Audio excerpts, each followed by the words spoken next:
स्वागत है आप सभी का आज की क्लास में।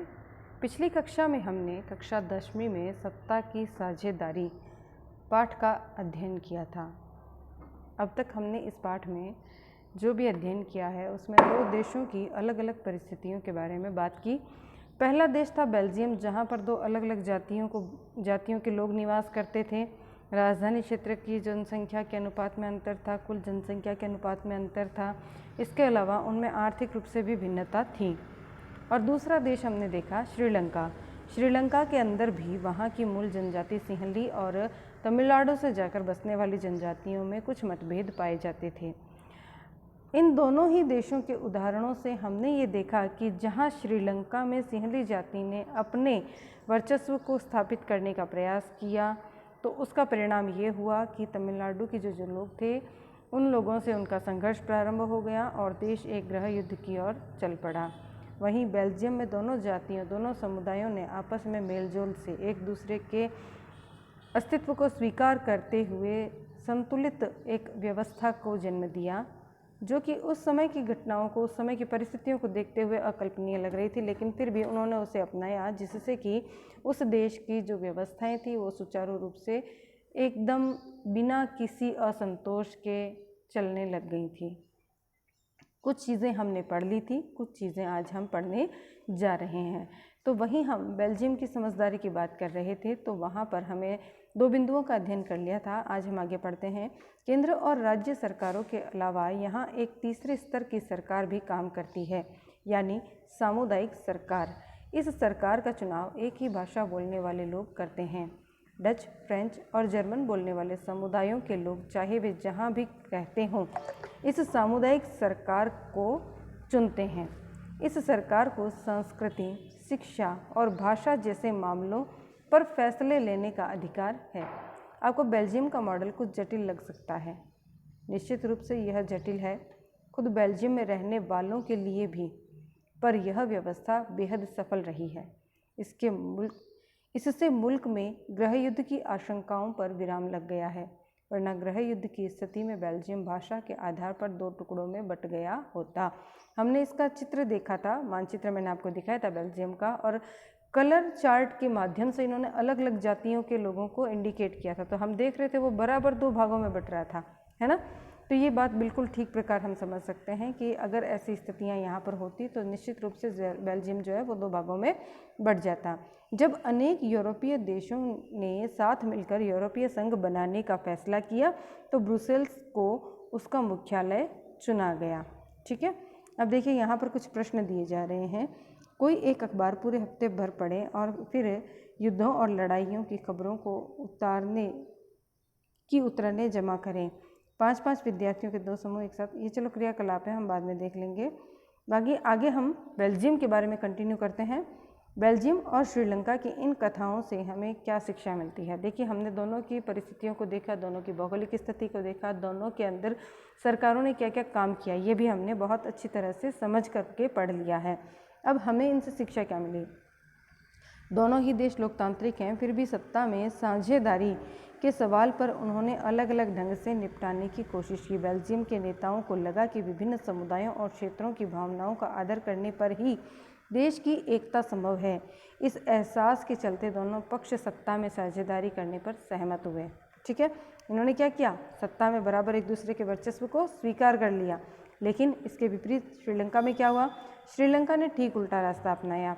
इससे ये पता चलता है कि अगर बहुसंख्यक समुदाय दूसरों पर प्रभुत्व कायम करने और सत्ता में उसको हिस्सेदार न बनाने का फैसला करता है तो इससे देश की एकता ही संकट में पड़ जाती है। तो इस प्रकार हम देखते हैं कि बहुत ही साधारण से उपायों के द्वारा बेल्जियम की सरकार ने अपने देश की जनसंख्या को गृह युद्ध से बचा लिया, जबकि इसके विपरीत जो अन्य सरकार थी श्रीलंका की, इसने अपने देश को गृह युद्ध की ओर धकेल दिया।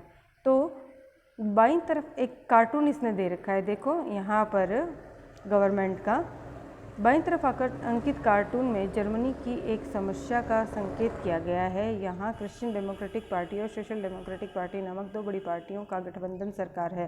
ऐतिहासिक रूप से ये दोनों पार्टियां एक दूसरे के प्रतिस्पर्धी रही हैं। सन 2005 के चुनाव में इन दोनों में से किसी को अपने बूते सरकार बनाने लायक बहुमत नहीं मिला, इसीलिए इन्होंने गठबंधन सरकार बनानी पड़ी। ठीक है ना। गठबंधन आप सभी जानते हैं, पिछली कक्षाओं में भी आपने पढ़ा है कि जब किसी भी एक पार्टी को बहुमत नहीं मिलता है तो वह अन्य दलों के साथ समझौते के आधार पर सरकार बना लेती है, एक दूसरे को समर्थन दे करके। इसे गठबंधन की सरकार कहते हैं। और जब तक इन आपस में ये दोनों एक दूसरे के हितों को पूरा करते हैं तब तक ये गठबंधन बना रहता है, और जब भी हितों की पूर्ति नहीं होती है तो कई बार ऐसी सरकारें बीच में भी गिर जाया करती है कार्यकाल पूरा होने से पहले। ठीक है, इसीलिए इन्होंने गठबंधन की सरकार बनानी पड़ी। दोनों दल विभिन्न नीतिगत मामलों पर अलग अलग पक्ष लेते हैं, फिर भी वहाँ साथ मिलकर सरकार चला रहे हैं। जर्मनी की संसद के बारे में जानकारी के लिए तो ये बाद में हम देख लेंगे। अब हमारे सामने सबसे बड़ा जो सवाल आता है वो है कि सत्ता की साझेदारी क्यों ज़रूरी है। देखो, हमने अब जो उदाहरण देखे थे ना, उन उदाहरणों के माध्यम से हमें यह भली प्रकार समझ में आ जाता है कि जब हम एक दूसरे के अस्तित्व को स्वीकार करके आगे बढ़ते हैं तभी हम एक दूसरे के हितों को पूरा करते हुए आगे देश हित में काम कर सकते हैं। जब तक हम आपस में एक दूसरे के हितों की रक्षा नहीं करेंगे, एक दूसरे के अस्तित्व को स्वीकार नहीं करेंगे, हम राष्ट्रहित के तक पहुंच ही नहीं पाएंगे। राष्ट्रहित व्यक्तियों से ही तो मिलकर पूरा होगा ना। जब तक व्यक्ति सुरक्षित संतुष्ट नहीं है, जनता सुरक्षित नहीं है, तब तक हम देश के विकास के बारे में अगर प्रयास करते भी हैं तो वे कहीं ना कहीं अधूरे रह जाते हैं। इस प्रकार सत्ता के बंटवारे के पक्ष में दो तरह के तर्क दिए जा सकते हैं। पहला, सत्ता का बंटवारा ठीक है क्योंकि इससे विभिन्न सामाजिक समूहों के बीच टकराव का अंदेशा कम हो जाता है। चूँकि सामाजिक टकराव आगे बढ़कर अक्सर हिंसा और राजनीतिक अस्थिरता का रूप ले लेते हैं, इसीलिए सत्ता में हिस्सा दे देना राजनीतिक व्यवस्था के स्थायित्व के लिए अच्छा है। बहुसंख्यक समुदाय की इच्छा को बाकी सभी पर थोपना तात्कालिक तौर पर लाभकारी लग सकता है, लेकिन आगे चलकर यह देश की अखंडता के लिए घातक हो सकता है। बहुसंख्यकों का आतंक सिर्फ अल्पसंख्यकों के लिए ही परेशानी पैदा नहीं करता, अक्सर यह बहुसंख्यकों के लिए भी बर्बादी का कारण बन जाता है। सत्ता का बंटवारा लोकतांत्रिक व्यवस्थाओं के लिए ठीक है। इसके पक्ष में एक और बात कही जा सकती है, और वह बात कहीं ज़्यादा गहरी है। सत्ता की साझेदारी दरअसल लोकतंत्र की आत्मा है। लोकतंत्र का मतलब ही होता है कि जो लोग इस शासन व्यवस्था के अंतर्गत हैं उनके बीच सत्ता को बांटा जाए और ये लोग सभी ढर्रे से रहें। इसीलिए वैध सरकार वही है जिसमें अपनी भागीदारी के माध्यम से सभी समूह शासन व्यवस्था से जुड़ते हैं। इन दो तर्कों में से एक को हम युक्तिपरक और दूसरे को नैतिक तर्क कह सकते हैं। युक्तिपरक तो क्या हो गया कि भाई टकराव पैदा नहीं होगा, एक दूसरे के हितों को अगर हम स्वीकार कर लेंगे तो ठीक है, गृह युद्ध की स्थितियाँ पैदा नहीं होंगी। बहुसंख्यकों को एक बार का अपना प्रभुत्व बहुत अच्छा लग सकता है, हितकारी लग सकता है, लेकिन आगे चल करके उनके लिए भी ये क्या है, घातक है। और दूसरा, लोकतंत्र की आत्मा ही क्या है, सत्ता में सबकी भागीदारी होनी चाहिए। तो इन दोनों तर्कों के आधार पर कहीं ना कहीं जाकर के हम ये महसूस करते हैं कि सत्ता की साझेदारी बहुत ही ज़रूरी है। युक्तिपरक या समझदारी का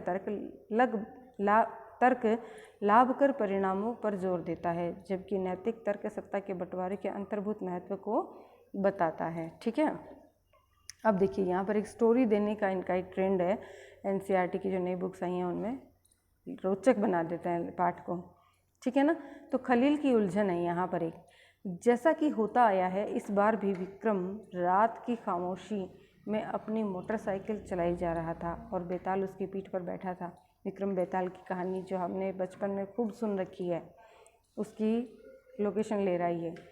हमेशा की तरह इस बार भी यह सोचकर कि कहीं विक्रम को नींद न आ जाए, बेताल ने कहानी सुनानी शुरू कर दी। कहानी कुछ इस प्रकार है। बैरूत शहर में खलील नाम का एक आदमी रहा करता था। उसके माँ बाप अलग अलग समुदाय के थे। उसके पिता ऑर्थोडॉक्स ईसाई थे और माँ सुन्नी मुसलमान। आधुनिक शहर के लिए यह कोई अनूठी बात न थी। लेबनान में अलग अलग समुदायों के लोग रहते थे और राजधानी बैरूत में भी बस जाते थे। वे साथ रहते थे, मेलजोल होता था, पर गृह युद्ध में वे एक दूसरे से लड़ते भी थे। खलील का एक चाचा ऐसी ही लड़ाई में मारा गया था। गृह युद्ध की समाप्ति के बाद लेबनान के सारे नेता साथ मिलकर बैठे और विभिन्न समुदायों के बीच सत्ता के बंटवारे के कुछ बुनियादी नियमों पर सहमत हुए। इन नियमों के अनुसार तय हुआ कि देश का राष्ट्रपति मैरोनाइट पंथ का कोई कैथोलिक ही होना चाहिए। सिर्फ सुन्नी मुसलमान ही प्रधानमंत्री हो सकता है। उप प्रधानमंत्री का पद ऑर्थोडॉक्स ईसाई और संसद के अध्यक्ष का पद शिया मुसलमान के लिए तय हुआ। इस समझौते के अनुसार आगे से ईसाई फ्रांस से संरक्षण की मांग नहीं करेंगे और मुसलमान भी पड़ोसी सीरिया के साथ एकीकरण की मांग छोड़ने पर सहमत हुए। जब ईसाई और मुसलमानों के बीच यह समझौता हुआ तब दोनों की आबादी लगभग बराबर थी। बाद में मुसलमान स्पष्ट रूप से बहुमत में आ गए, पर दोनों पक्ष अभी भी उस समझौते का आदर करते हुए उसे मान रहे थे। खलील को यह समझौता बड़ी गड़बड़ी लगती थी। वह राजनीतिक महत्वाकांक्षा वाला लोकप्रिय व्यक्ति है, लेकिन मौजूदा व्यवस्था के रहते वह सबसे बड़े पद पर पहुंच ही नहीं सकता। वह न तो माँ के धर्म को मानता है और न ही पिता के। असल में वह चाहता ही नहीं कि उसे किसी भी धर्म से जोड़कर पहचाना जाए। उसे समझ में नहीं आता कि लेबनान भी अन्य सामान्य लोकतंत्रों की तरह क्यों नहीं चलता। उसका कहना है, सिर्फ चुनाव कराइए, हर किसी को चुनाव लड़ने की आज़ादी दीजिए और जिसे सबसे ज़्यादा वोट मिले वह राष्ट्रपति बन जाए, भले ही वह किसी समुदाय का हो। लेकिन उसके जिन बड़े बुजुर्गों ने गृह युद्ध देखा है, उनका कहना है कि मौजूदा व्यवस्था ही शांति की सबसे अच्छी गारंटी है। अभी कहानी ख़त्म भी नहीं हुई थी कि वे टीवी टावर के पास पहुंच गए। वहां वे रुक सकते थे। बेताल ने जल्दी से कहानी ख़त्म की और अपना सवाल विक्रम से पूछा, अगर आपको लेबनान का कानून फिर से लिखने का अधिकार होता तो आप क्या करते? क्या आप पुरानी व्यवस्था ही चलने देते या आप कुछ नया करते? बेताल विक्रम और उसके बीच हुए समझौते को दोहराना नहीं भूला। अगर आपके दिमाग में स्पष्ट जवाब है और फिर भी नहीं बताते हैं तो आपकी मोटरसाइकिल जाम हो जाएगी और आप आगे नहीं बढ़ पाएंगे। क्या आप बेचारे विक्रम को बेताल के सवाल का जवाब देने में मदद कर सकते हैं? बहुत इंटरेस्टिंग कहानी सुनाई है। देखो, इसने कहानी के माध्यम से आपके सामने एक देश की राजनीतिक व्यवस्था रख दी है। अब ये व्यवस्था कहीं ना कहीं बेल्जियम से मैच कर रही है। हमने अब तक जितना पाठ पढ़ा है ना, उसमें बेल्जियम में 2 जातियां हैं, बराबर उनकी जनसंख्या लगभग है, दोनों के पास बराबर क्षेत्रफल है, लगभग आर्थिक रूप से भिन्नता हो सकती है। लेकिन इन सब के बावजूद जो खलील की हम स्टोरी पढ़ते हैं, इस खलील की स्टोरी में भी हमारे सामने सेम सिचुएशंस आ गई हैं। ठीक है ना। अब जब समझौता हुआ था उस समय की परिस्थितियों के अनुसार देखा जाए तो दोनों को बराबर हक मिल गए थे। भाई 2 बड़े पद उनको दे दिए गए थे, 2 बड़े पद इनको दे दिए गए थे। लेकिन अब वर्तमान में जो खलील की डिमांड है वो भी कहीं गलत नहीं दिखाई देती है। क्यों? क्योंकि वह किसी भी धर्म विशेष का समर्थन या विरोध नहीं कर रहा है। वो केवल एक देश की राजनीतिक सत्ता को सुचारू रूप से चलाने के लिए प्रस्ताव रख रहा है कि भाई जो जनता चाहती है उसको सत्ता का सर्वोच्च अधिकारी बनना चाहिए। कहानी पर आप भी विचार कीजिएगा। अगले वीडियो में मैं आपके आंसर्स जरूर चेक करूंगी। आगे हम देखते हैं सत्ता की साझेदारी के रूप, यानी कि किन किन रूपों में हम सत्ता को बांट सकते हैं, किन किन रूपों में हम सत्ता का विकेंद्रीकरण कर सकते हैं। राजनीतिक सत्ता का बंटवारा नहीं किया जा सकता। इसी धारणा के विरुद्ध सत्ता की साझेदारी का विचार सामने आया था। लंबे समय से कहीं मान्यता चली आ रही थी कि सरकार को सारी शक्तियां एक व्यक्ति या किसी एक खास स्थान पर रहने वाले व्यक्ति समूह के हाथ में नहीं रखनी चाहिए। अगर फैसले लेने की शक्ति बिखर गई तो तुरंत फैसला लेना और उन्हें लागू करना संभव नहीं होगा। लेकिन लोकतंत्र का एक बुनियादी सिद्धांत है कि जनता ही सारी राजनीतिक शक्ति का स्रोत है।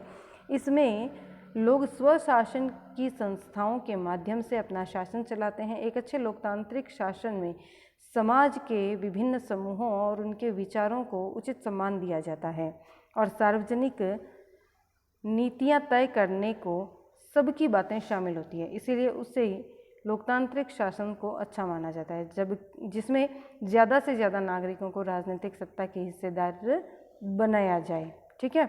बाद में हम बात करें तो आधुनिक लोकतांत्रिक व्यवस्थाओं में सत्ता की साझेदारी के अनेक रूप हो सकते हैं। आइए हम कुछ प्रचलित उदाहरणों पर गौर करें। शासन के विभिन्न अंग हैं, जैसे विधायिका, कार्यपालिका, न्यायपालिका। हमने पिछली कक्षा में इन तीनों के बारे में विस्तार से अध्ययन किया हुआ है। हम जानते हैं विधायिका क्या होती है, कार्यपालिका क्या होती है, न्यायपालिका क्या काम करती है, के बीच सत्ता का बंटवारा रहता है। इसे हम सत्ता का क्षैतिज वितरण कहेंगे। क्वेश्चन बनता है क्षैतिज वितरण किसे कहेंगे, तो आप बताइएगा। क्योंकि इसमें सरकार के विभिन्न अंग एक ही स्तर पर रहकर अपनी अपनी शक्तियों का उपयोग करते हैं, ऐसे बंटवारे से यह सुनिश्चित हो जाता है कि कोई भी एक अंग सत्ता का असीमित उपयोग नहीं कर सकता। हर अंग दूसरे पर अंकुश रखता है। इससे विभिन्न संस्थाओं के बीच सत्ता का संतुलन बनता है। लोकतांत्रिक संस्थाओं के बारे में 9वीं कक्षा में पढ़ते हुए हमने देखा था कि हमारे देश में कार्यपालिका सत्ता का उपयोग करती जरूर है, पर संसद के अधीन कार्य करती है। न्यायपालिका की नियुक्ति कार्यपालिका करती है, पर न्यायपालिका ही कार्यपालिका पर और विधायिका द्वारा बनाए गए कानूनों पर अंकुश भी रखती है। इस व्यवस्था को नियंत्रण और संतुलन की व्यवस्था भी कहते हैं। ठीक है, तो आज हमने पहला एक जो सिद्धांत है वह पढ़ लिया है। इसको आप ध्यान से याद कीजिएगा। नियंत्रण और संतुलन की व्यवस्था किसे कहा गया है, या फिर क्षैतिज वितरण किसे कहा गया है। आज के लिए हम इतना ही पढ़ेंगे। अगली व्यवस्था या अगला वितरण का जो प्रकार है वो हम अपनी अगली कक्षा में पढ़ेंगे। तब तक आप इतने अध्याय का भली प्रकार अध्ययन करके अपने नोट्स बनाएं। यदि कोई दिक्कत आती है तो कमेंट बॉक्स में कमेंट करके पूछ सकते हैं, या फिर कि आप अपनी लाइव क्लास के बाद में क्वेश्चन करके भी, बात करके भी अपनी समस्याओं का समाधान कर सकते हैं। तब तक के लिए कंटिन्यू योर स्टडी।